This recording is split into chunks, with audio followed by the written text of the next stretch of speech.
Have you heard all the noise the new 1099 is making?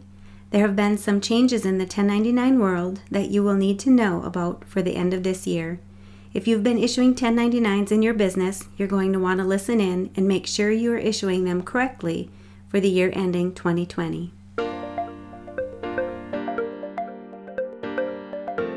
You're listening to the Mastering Your Small Business Finances podcast, where we get straight to the point on topics that ultimately affect your bottom line. That's right, as an entrepreneur with a small business, money management, growth, marketing, they all affect your bottom line. I'm your host, Chris Ponick. I'm a certified public accountant, and I've been helping small business owners like you navigate and easily understand these complicated topics for over 25 years.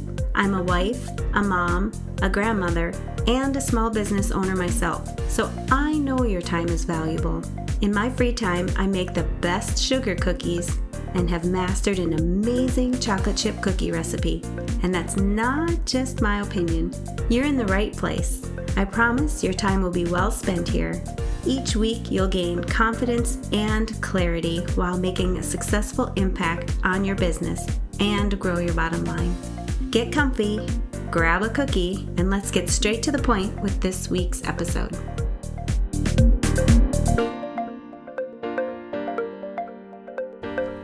Are you looking for a computerized software solution to do your bookkeeping? I highly recommend checking out QuickBooks Online. I've been using QuickBooks myself for over 20 years, and they really know how to streamline processes and make your bookkeeping and recording your transactions simple and easy.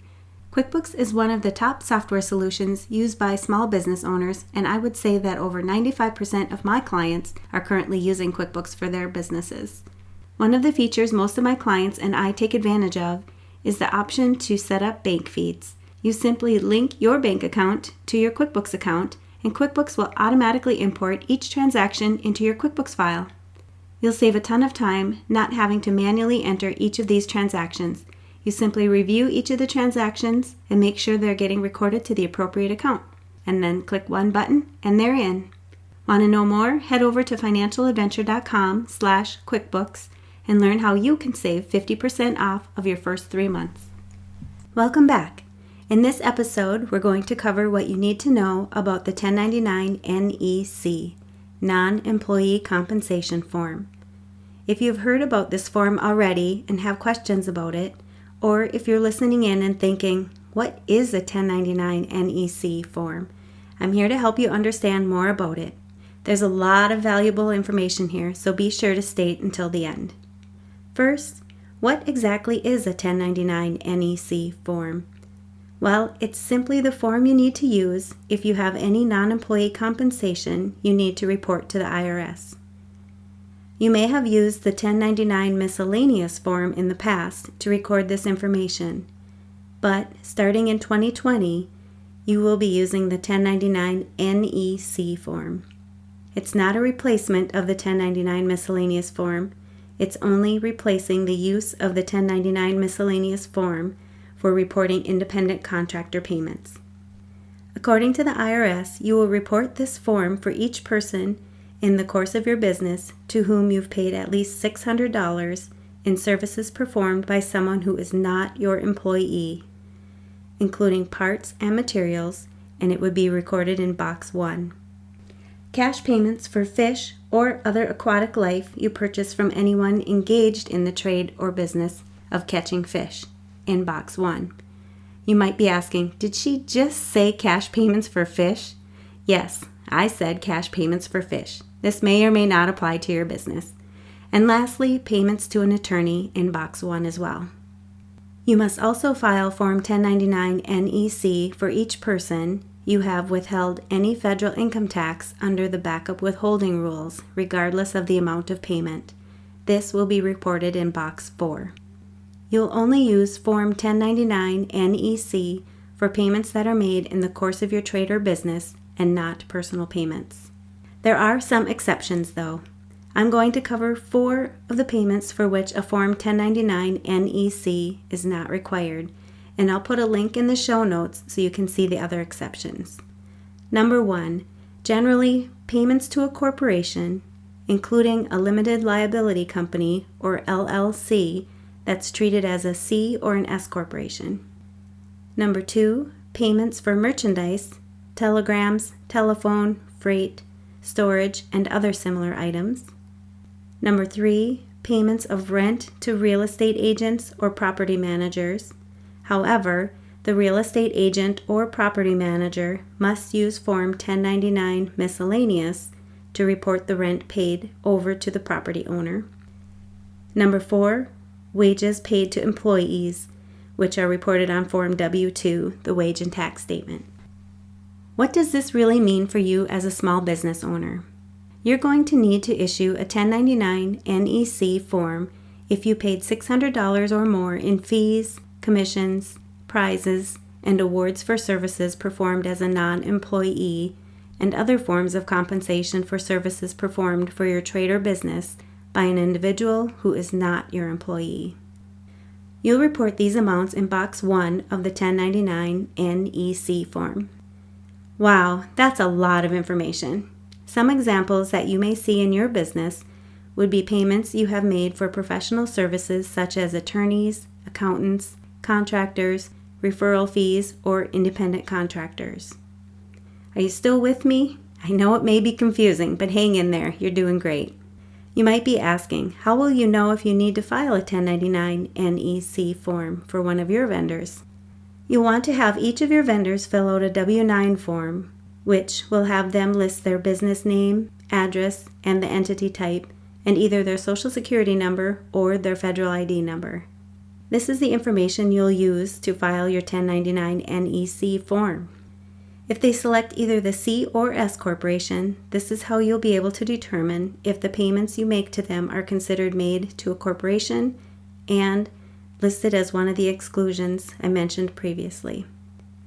How about a little history lesson? If you've been around for a while, this form may not be new to you. It's been absent for about 38 years, but kind of like how bell bottoms come back in style, the 1099 NEC form is back, and you will need to file it for the year 2020. So who gets the 1099 NEC when you file it? You'll end up filing copy A with the IRS, copy 1 with the State Department, if applicable, copy B and copy 2 go to the independent contractor, and copy C is for you to keep for your records. These copies can either be filed electronically or you can mail them to the IRS. I will put a link in the show notes so you can quickly see where you need to file your forms.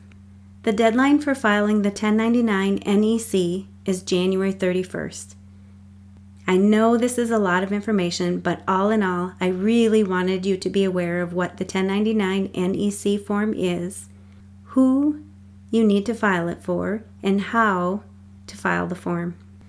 All right, to recap this episode, number 1, the 1099 NEC form is simply the form that you need to fill out if you have any non-employee compensation. Number 2, it's only replacing the use of the 1099 miscellaneous form for reporting independent contractor payments. Number 3, you'll report this form for each person in the course of your business for whom you've paid at least $600 in services performed by someone who is not your employee. Number 4, you'll also file Form 1099 NEC for each person that you have withheld any federal income tax under the backup withholding rules. Number 5, Form 1099 NEC is for payments that are made in the course of your trade or business and not personal payments. Number 6, some exceptions would be payments to a corporation, payments for merchandise, payments of rent, and wages paid to employees. Number 7, some examples that you may see in your business would be payments you have made for professional services, such as attorneys, accountants, contractors, referral fees, or independent contractors. Number 8, you'll want to make sure each of your vendors fill out a W-9 form, which will have them list their business name, address, entity type, and their Social Security number or federal ID number. And number 9, the deadline for filing the 1099 NEC is January 31st. I also wanted to let you know about my upcoming masterclass. I'll be talking about 7 mistakes to avoid in your small business. In this masterclass, you can learn the insider secrets successful entrepreneurs have overcome to raise the level of success in their businesses. If you're interested in attending this free masterclass, please go to financialadventure.com/mistakes and register today to save your seat. And you know I'm going to ask, what's at least one thing you'll take away from this episode that will help your business succeed and grow your bottom line? If you need some accountability, join our private Facebook community and post your action item. We'd love to support you.